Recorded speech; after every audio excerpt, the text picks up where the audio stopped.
Ito naman ang didismantle natin, yung hydraulic pump ng JCB pa rin. Pero kung na siya, 460. 460 naman ito. Yung isa na dinismantle, ito pang 330 JCB.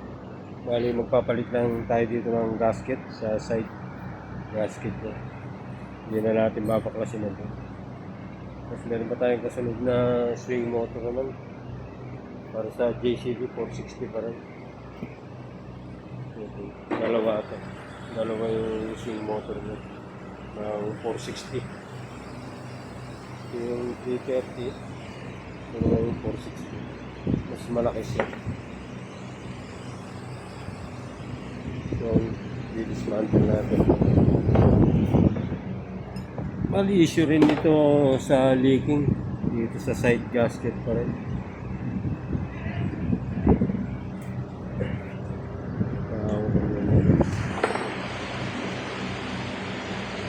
Kasama natin si Duran. Small.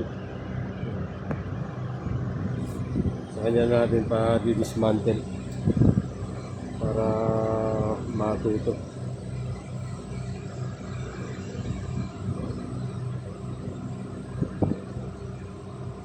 Ito na yung sa pilot pump na alis na natin.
Free.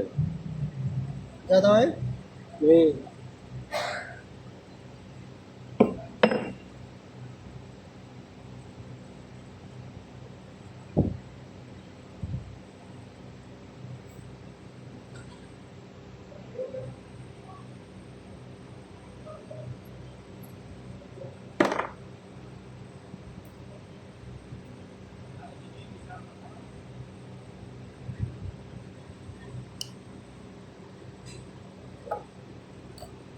वो मुझे थोड़ा ग्रीस मार के देगा वो 30 पे आप जिस तक किया